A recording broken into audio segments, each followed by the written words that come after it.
Andrew Cannon is on the phone, former WMOA employee, and believe it or not, it's 5:39 in the morning out in Primo Beach, California. Andrew, good morning. It's Pismo Beach, California, but thank you very much. Early mornings, no problem. Always happy to be here and glad to be back on WMOA since, at least 89 or 90 it's been. Yeah, I would say so. So, it's those years that we've always been diving back to, and I apologize. I always get my West Coast names mixed up out there. It's all good. All right, so let's talk, about you, the Andrew Cannon that was once on WMOA radio, your experience with the station itself, and of course, we'll dive into some stories that you remember from, 30-plus years ago. But how was it? What capacity were you in? What was your primary job here at the station? I was lucky enough to get involved in radio in the final years of high school over in Williamstown. I graduated from Williamstown High School in '86 and had a chance actually to fiddle around in radio with some of the college kids at Marietta College. And my first radio gig would have been down in Parkersburg at what was at the time Kicks 103. And I just sort of got bit by that bug. First, you go in as a weekend DJ, and you sort of get bit by that radio bug. And I had an opportunity to work at multiple stations there in the area. WMOA, though, I think I held it at a little higher standard, I think, than a lot of the other stations when I was growing up, because that was one of the first radio stations I ever listened to as a kid when I had my first radio at home. I remember tuning in WMOA, and I always thought it would be really interesting and cool to be able to be on that end of the radio and to have that come full circle there in the late 80s and an opportunity to work there at MOA. I was on, was it middays or afternoons? I want to say it was afternoons for a good while and some weekends there on WMOA. And it was just, it was a treasure to have an opportunity to be on a station that's been doing it now for 75 years. That's ridiculous. It's a good number. And, I always say and I always think, even when I was a little kid, I was able to listen to WMOA, know how things worked. And then if I ever listened to other stations, I'd be like, why are they doing it like that? It's so strange. And, aside from that, it was more of a, you could tell what was authentic and what was live and local. And, versus what was pre-recorded somewhere else in a different state, a different part of the country. And, we have that in very small capacities here on local radio, but with live DJs between 6 a.m. and midnight, we don't have a lot of time for things that are recorded in other places. No, really, and that's what's so great about WMOA, because the station's been doing it now, like you said, for 75 years. And when I say doing it, I mean being there for the community, no matter what's happening in their community. When there have been floods, when there have been disasters, when there have been emergencies, WMOA has always been that first place a lot of people turn to, because boom, that's where you're going to get the news, that's where you're going to get the information you need. So when I say you've been doing it for the community for 75 years, that's great. You've been doing it right. So really not need to worry about anybody else. Hey, Andrew, this is Jacob, and that kind of lends to my next question, talking about those small markets, and I had done some digging on you, and I've seen you touch on it a bit, but I would like to hear you expand about you missing that local market connection, whether it be meeting the listeners or just, being able to go to local events. So some stories about maybe running into someone that realized that you were on the air, or just remotes and various things that you did that you just think of over your time at WMOA and stuff that you miss. Well, WMOA, obviously, like I said, being out in the community a lot, one of the big things that we always did, and I assume you guys are still doing it, is going out to the Washington County Fair every year. Yeah. I remember being out there at our booth at the fair, whether it had been with MOA or one of the other local stations there, but having that opportunity to actually meet the people you're talking to on a daily basis, face to face. Shaking hand and getting to know who these people are. Being out at the fair is probably always one of the highlights of being there in the Mid-Ohio Valley every late summer into fall, and being a chance and having to be working the capacity with the radio station to be a part of that community. I mean, it's great. You can't beat that. You cannot, and we actually just wrapped up the fair. I did a call on the Demolition Derby for the first time, and not being from the area originally. I mean, just talk about that. That's something that you hear about, but until you do it, you just can't really put it into words. Well, I mean, a lot of things like that. And then let's also look at the Sturwheel Festival, which just happened this weekend. I've been following along a lot of social media and seeing a lot of the fireworks and just, being involved in local community events like that you don't find anywhere else. and being in the midst of it with Marietta and the community and WMOA right there in the midst of it as well. Like I said, those are the things you find in the small markets doing radio that you really can't find in the bigger cities. You cannot, and I just want to take a kind of swing because you are unique to this. I doubt we will have another person that is able to give this story, but from that digging that I did, take us to 1992, and you are a part of the first non-government-owned radio station in the Cayman Islands. How do you go from, Marietta and other stations to, eventually make that turn? What's interesting is when I applied for the job, I didn't necessarily know where it was. I was in Florida at the time, and there was a job listing for some radio DJs needed, and it just listed a Florida address, so I assumed it was somewhere there locally. But I didn't realize it was being shipped out to the Cayman Islands. I got a call a few weeks later from a gentleman who had been charged with putting the staff together and explained where it was. And that they were putting on the very first FM station or very first radio station not owned by the Cayman government. The owner had gone through like years and years of fighting with the government to get the license to do so. And so he got the station up and running. They brought a whole bunch of us down from the States. We put on the very first non-government owned station. It was a top 40 station. We did things that their local radio had never done, like, beat caller number 9 and win a T-shirt. And we would burn out the local phone company lines because they'd never had anyone do like a contest before. So that was really unique. And now the station's been on now since 92. And now down in the Cayman Islands, they have a flurry of stations that have gone on the air. Now that private companies have realized they don't necessarily have to let just the government run the broadcasting, they're sort of like overpopulated with radio now. It's amazing how, and I'm going to kind of go back to what you were saying about those phone lines being burned up. And, with the use of social media now, we see the comment section fill up pretty quick. But if you are giving away anything, Andrew, anything, people want it. And I think that you could definitely relate to this a little bit because, if you have a cup or a T-shirt or a koozie, for Pete's sake, and you say, this is free, we want to give it to you, they are going to be flocking toward you. And, that has changed a lot. Like I mentioned, the social media thing. So it was the phone line for you, right? Yeah, it was a phone line, and that's exactly right.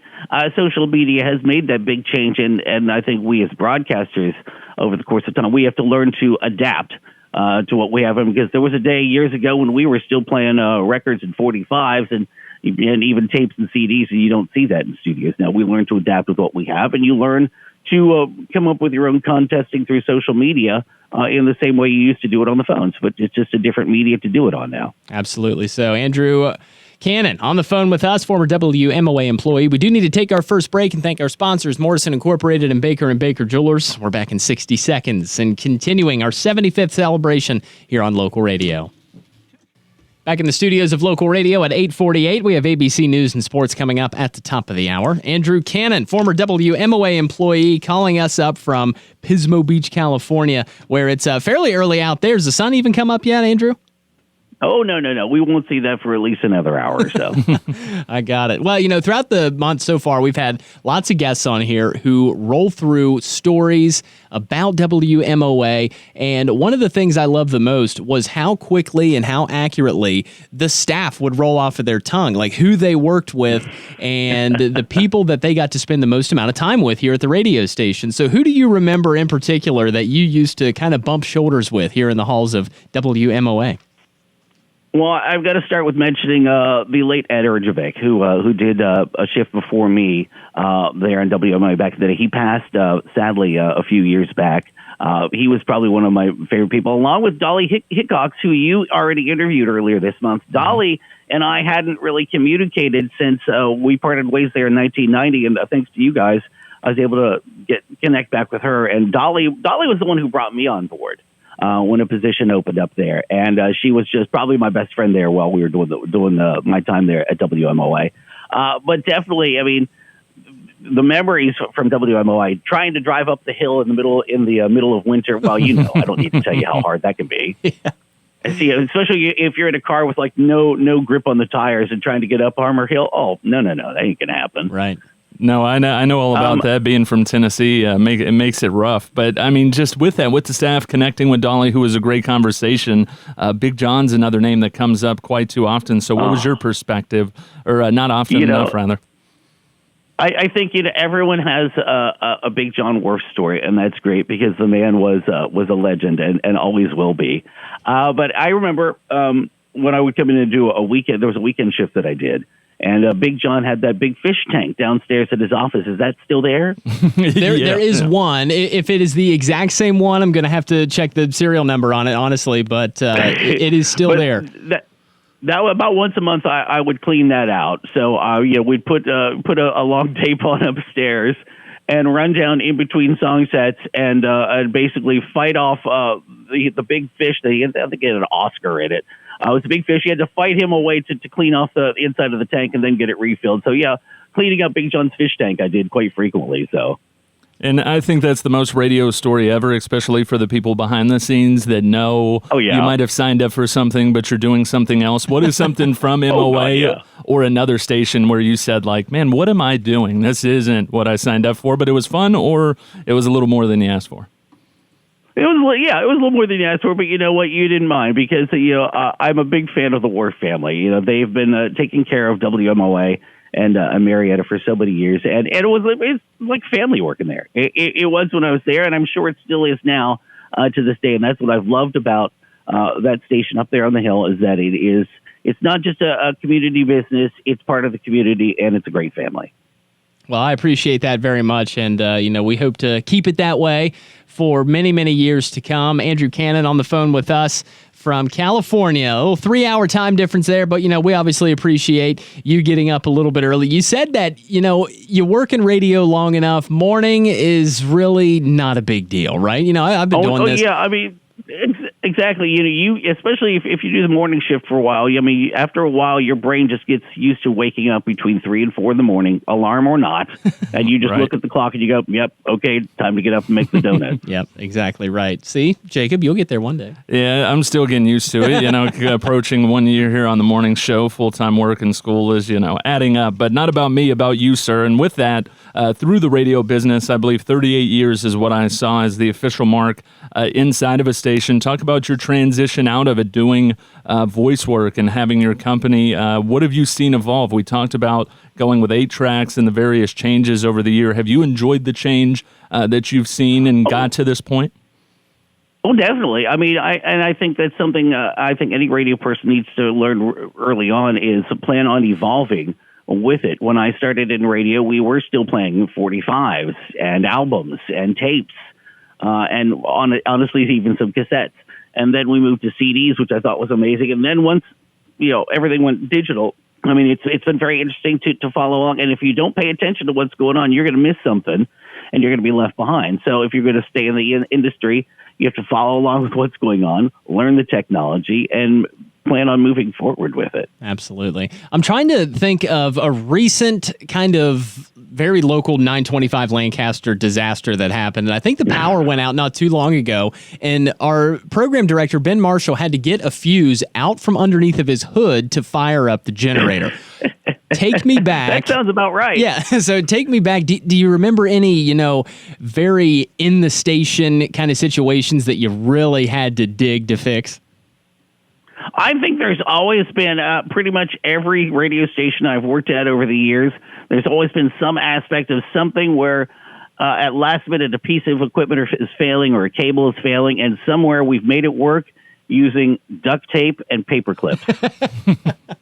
Whatever you got. Come on, those are two of the most sought after tools in a radio station. That's right.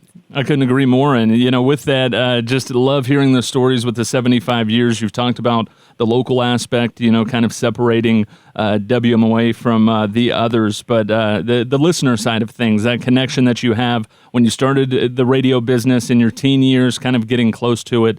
Did you ever see it getting to this point? Just, a over-encompassing just view of your personal connection with the listeners and how important that's been to you? Oh, gosh. It's so hard to predict where we were going with this. Over the course of the pandemic and even before the pandemic, a lot of radio stations in the industry, while they're still remaining, keeping their local talent and their local presenters to be on the radio, a lot of places had to learn how to do this from home during the course of the pandemic. You can still be live and local, but instead of being in your studio, you're maybe 5 blocks down the road at your house. So, I mean, that was an evolution that I think a lot of that's going to end up sticking around, I think, even once we're past all of the pandemic and we're able to get out and about and move about the world freely again.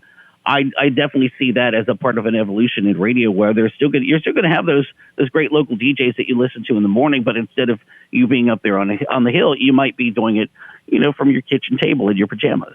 Andrew, I want you to sort of provide a message to the doubters out there, because we have really silly people that say silly things about the radio industry, and it's typically people that have never worked in the industry before, so they don't know how it works. But they say that it's a dying industry, and I will never believe that as long as I live, because you're never going to get a television, a local broadcast in the dashboard of your car. We're always going to be there.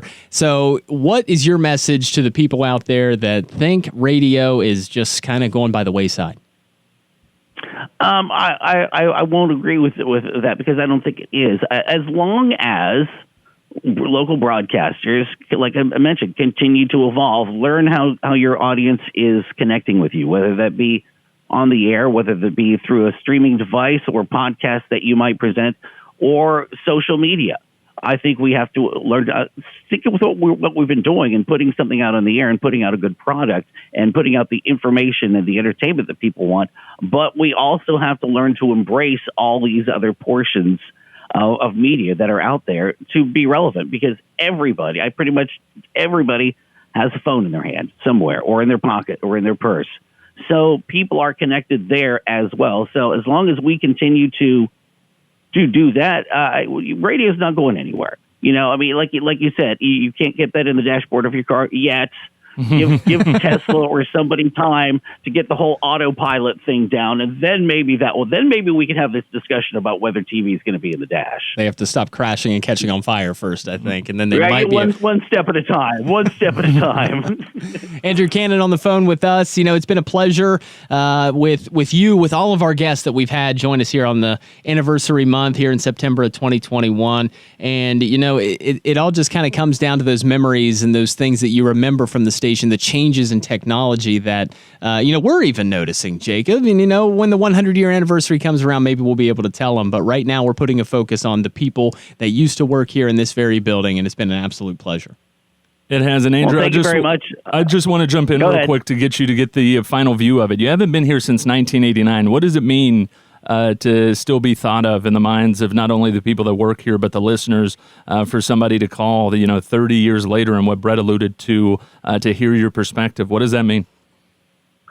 It means a lot. I mean, like I said, the WMOA family and the War family, they were family to me while I was working there, and the time I lived in the area. And it's great to see you guys still so connected in the community. I've been following along on your social media, as a matter of fact. And great to see you guys out and about and doing so much of the community. And great to know that there are still so many people there that love what WMOA does. I know my folks are listening over in Williamstown right now. Hi, Mom and Dad. And I've got even my cousin, who's originally from the area, she's down in Orlando right now listening as well. So it's nice that I can even bring in some former Mid-Ohio Valley residents to at least tune in today as well. Absolutely. We love that, and we appreciate that. That just means the world, and like you said, we just continue to evolve social media. We even have video crews out at football. So, yeah, radio continues to keep churning out, Andrew. There you go. That's such it. You guys have been doing right for 75 years, so keep it up. We'll do our best, Andrew. Thank you so much. Final minute here. Again, it's been an absolute pleasure to speak with you and get your perspective on the radio world, 30-some years ago. And, we wish you the best and hope to talk to you very soon. Thank you very much, guys. I wish you all the best. Take care. Again, Andrew Cannon, you got your surf lesson today, or are you going back to bed? No, I got time to start work. I guess somebody's got to bring in the money. You're on AM 1490 and FM 101.3 WMOA Marietta.